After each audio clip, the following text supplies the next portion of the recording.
O Brasil como protagonista para a distribuição de alimentos para o mundo. Essa tendência é de longo prazo? É disso que a gente vai falar hoje.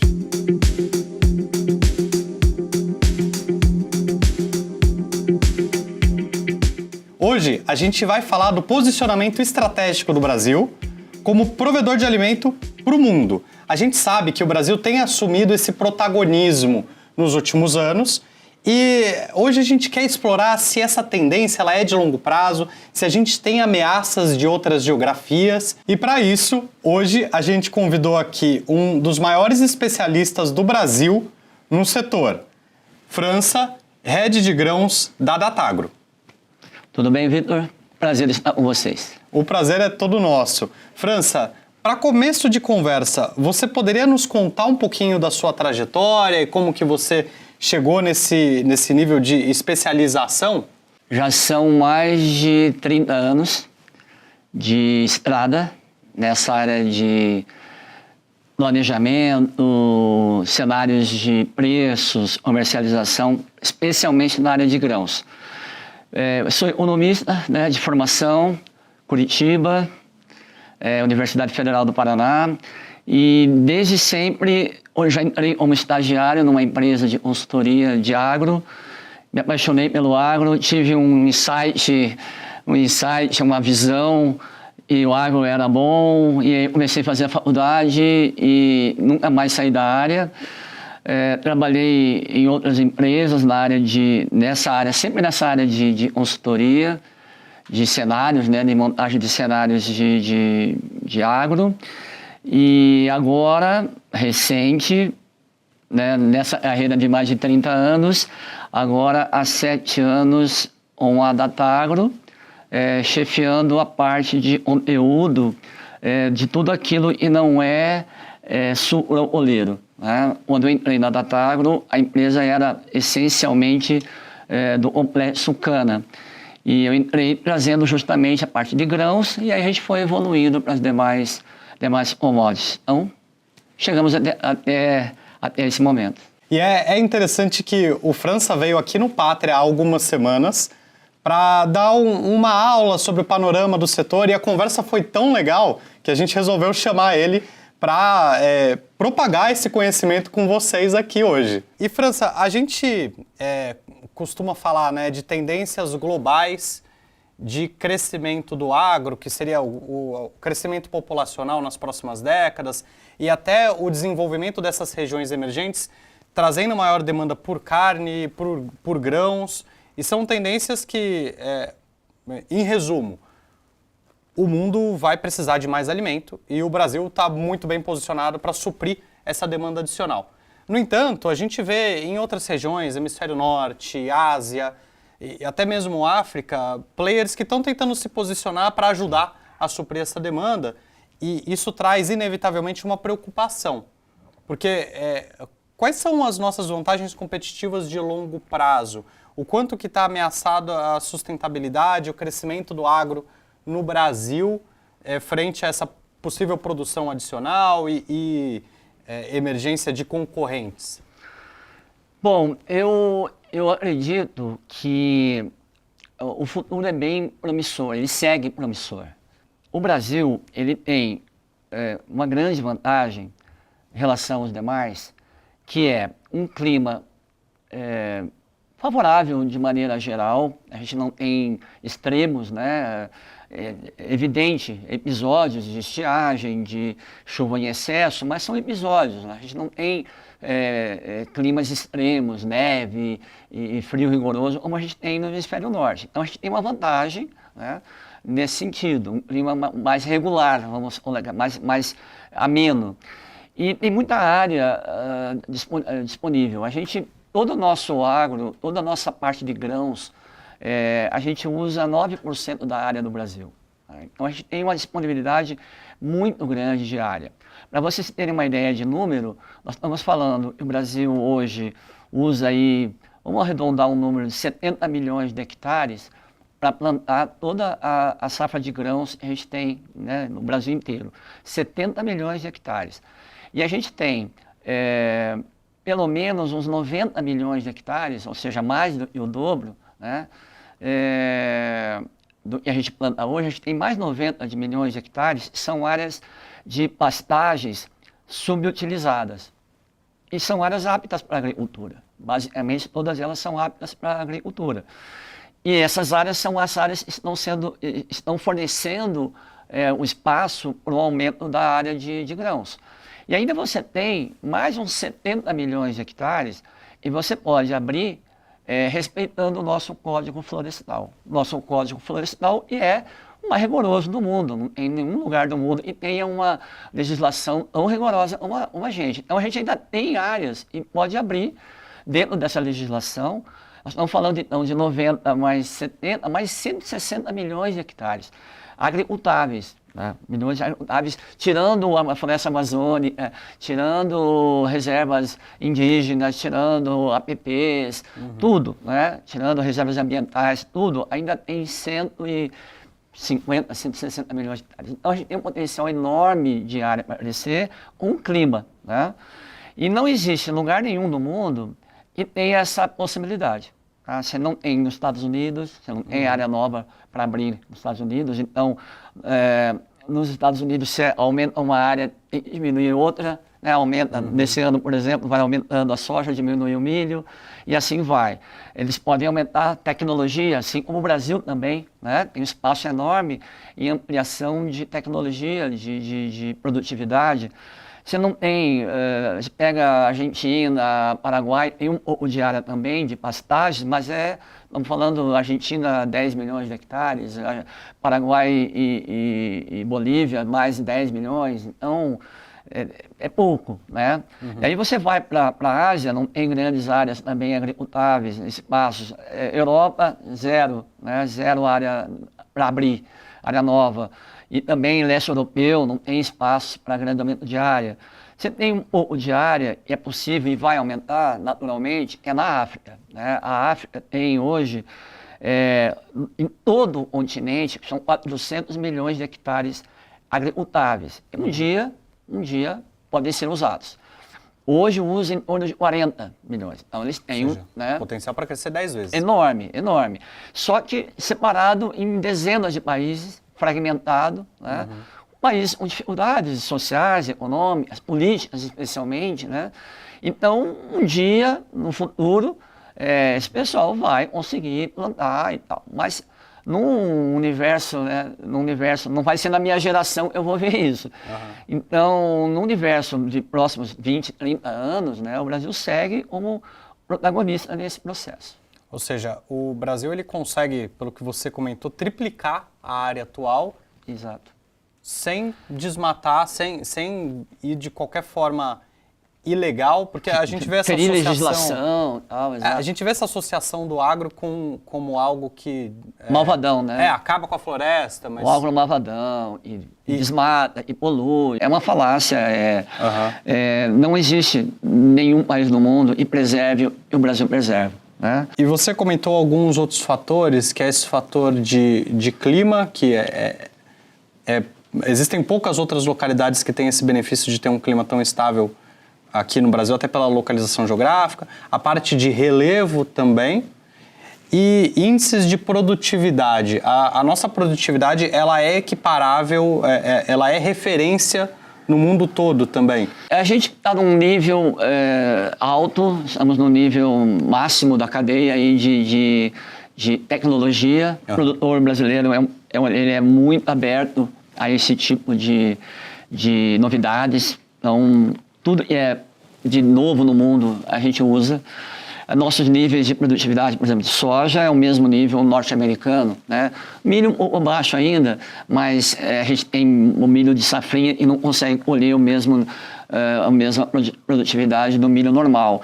Mas assim, tecnologia, né? Algodão, então cana, então a gente é referência em termos tecnológicos a nível global. Então a gente pode puxar o exemplo da Ásia, pegando Índia e China, por exemplo. Né? São grandes produtores de grãos, então são concorrentes ao Brasil no fornecimento de grãos para o mundo, mas não tem áreas novas, não tem como abrir área. Né? Ainda tem limitações de água nesse país. Né? Hoje o Brasil tem abundância. E lá a tecnologia é baixa, né? Então eles podem evoluir, eles podem, certamente irão evoluir no tempo com o padrão tecnológico, mas não tem área nova. A gente pode evoluir ainda em tecnologia e tem áreas em abundância. Então, realmente, não tenho muita dúvida em relação a isso, que a gente seguirá protagonista nesse processo de alimentar o mundo. Legal, legal. E eu acho que tem uma particularidade aqui da região, talvez do Brasil, mas também da América Latina, na parte de consumos de grãos e produtos específicos, né? O mercado interno de consumo de arroz, de feijão. O arroz eu acho que até é mais globalizado, mas o feijão é mercado interno. Uma particularidade nossa, né? Feijão, a gente brinca que o longo prazo do feijão é um mês, né? É uma cultura de mercado interno. A gente tem um mínimo de exportação e importação, é América Latina, então é México. Não há um hábito de consumo de feijão, não no nosso modelo, né? Tem lá alguns pratos lá na França e tal, mas assim, o nosso feijão com arroz é uma coisa muito nossa. Então é uma cultura de mercado interno.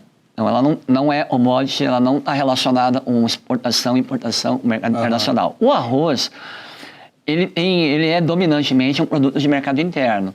Mas como ele é um produto, é uma commodity, tem no mundo, tem um fluxo comercial global, ele ainda tem assim algum reflexo do preço na Tailândia, na Indonésia, né, que são os principais. A Tailândia, principalmente, o principal exportador. E você tem um pouco de referência de mercado internacional. Mas assim, é pouco. Na hora que vai fazer uma conta, quando o Brasil vai importar ou vai exportar, usa esse referencial internacional, faz uma paridade com o mercado internacional.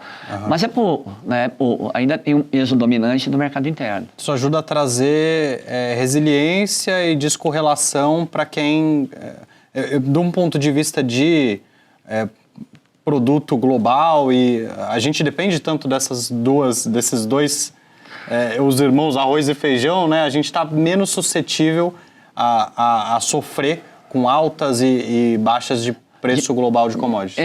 Exato. Quando você fala o preço, o ciclo das commodities, ciclo de alta das commodities, né? Nós tivemos até 2023, ali, primeiro semestre de 2023. Então, um ciclo de alta de 2020 a 2023. Então, os preços do trigo, da soja, do milho, do algodão explodiram, né? Guerra, pandemia, tudo isso e perdas de safra levou a um ciclo de alta. Então, isso nos afeta diretamente, porque o nosso preço é paridade, ou de importação ou de exportação. Agora, segundo semestre de 2023, 24 agora, provavelmente 25, nós estamos vivendo um ciclo de baixa das commodities. Então, é natural, né, absolutamente normal, esse ciclo de ida e vindas dos preços, e agora é um ciclo de baixa. Então, isso afeta, por exemplo, o preço da paridade da soja, do milho, né, do trigo. E é o caso nesse momento para baixo. Né? Afetou para cima até pouco tempo atrás, agora para baixo. Então, é bom para a inflação, por exemplo. Né? Para o controle de inflação é bom. Né? O setor consumidor compra a soja, os subprodutos mais baratos. Então, isso é favorável. Para o produtor, não tanto. Né? O produtor não tanto, e as contas deles apertam. Nós estamos vivendo um ano de margens mais apertadas, soja, milho, mais espremidinho. Ele precisa necessariamente colher bem, né? Ele precisa colher bem. Um ano, quando você tem preço baixo, o diferencial de ganho dele é da produtividade. Né? E aí bate um ano como 24 e perdeu safra de verão meio geral, todo mundo perdeu. Safra de inverno também com algumas perdas importantes. Então aí derruba, né? Aí derruba, porque o diferencial dele ganhar ou não ganhar, sobreviver e ir para o azul, é a produtividade num ano de baixa. Né? E esse ano não deu muito certo, não. Então está todo mundo sofrendo, o setor está sofrendo em geral, e isso repercute em área, de repente não aumenta tanto a área, segura, né, o investimento, alguns segmentos de insumos podem também sofrer. Né? A gente está sofrendo no setor de máquinas agrícolas, por exemplo, uma queda 15%, 20% nas vendas do setor de máquinas. O cara, se ele está com menos renda, ele vai dar uma segurada. Espera mais um ano para renovar a frota, né? Ele pode segurar, ele segura. Né? É natural, são ciclos e vão e vêm. Né? O mundo não vai acabar, não. Esse é um ponto que eu queria tocar, né? A gente viveu um boom de commodities e depois veio uma ressaca com o preço de venda do produtor caindo muito e o preço de insumos sofrendo com altas devido à guerra. E, então, o custo dele aumentou, a receita dele diminuiu, a margem apertou e a gente viu que quem estava mais alavancado sofreu muito, né? A gente viveu até no nosso...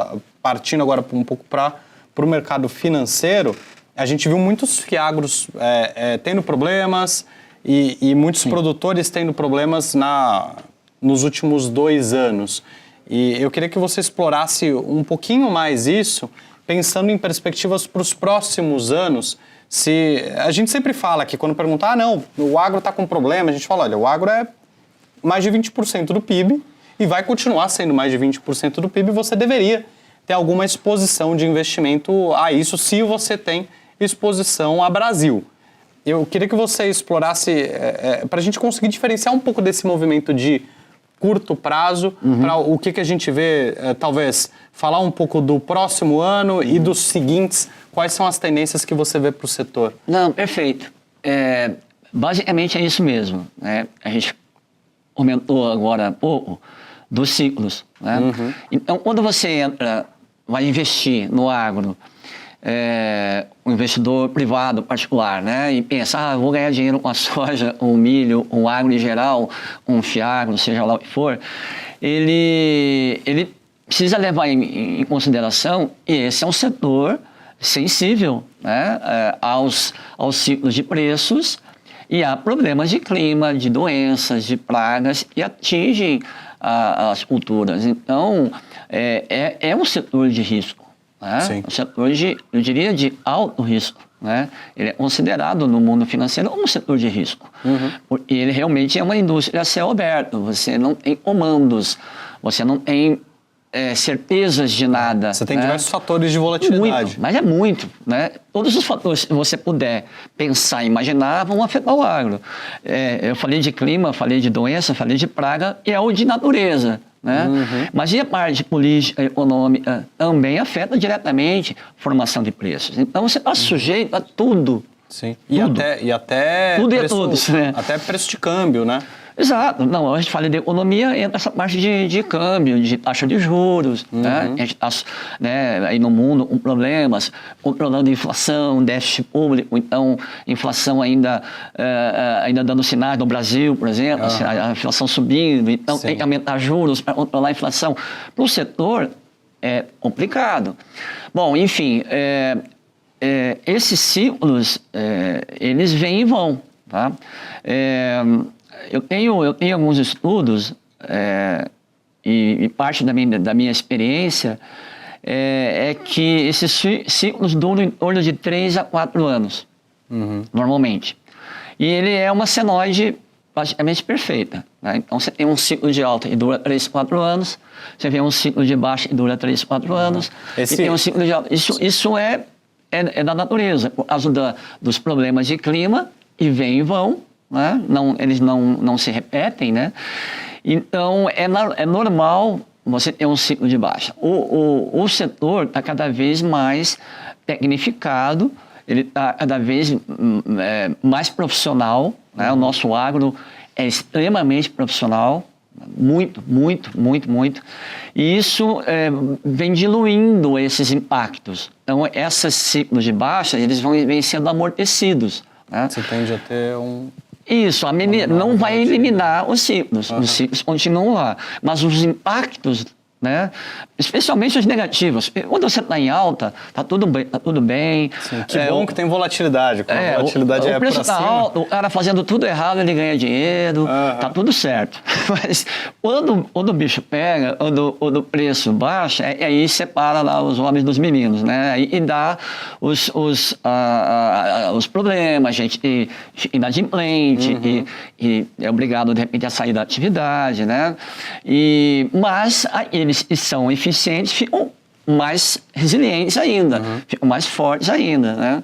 E é isso, esse é o processo. Então, eu vejo uma absoluta naturalidade isso. Acho que o Brasil está bem posicionado, tem um setor muito forte. E a gente tem o nosso segmento, ele não está muito amarrado um governo, né? O crédito agrícola, o Plano Safra, ele atende, vamos dar um número redondo, 30% da necessidade de financiamento do agro anual. O plano e o governo determina para exigibilidades dos bancos, é obrigatório. Que é esse crédito subsidiado para apoiar o setor. Porque o crédito do governo libera, por exemplo, liberou agora 400 bilhões de reais para a safra 24-25. Desse total, a maior parte é a juros livres.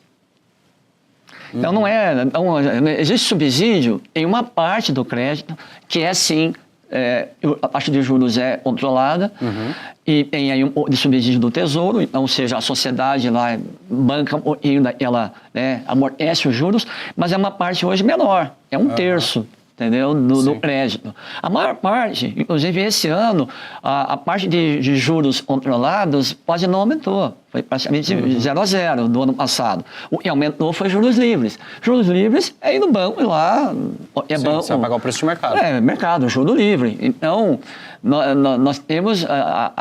o papel do Estado no Brasil é um terço, nem menos de um terço da safra.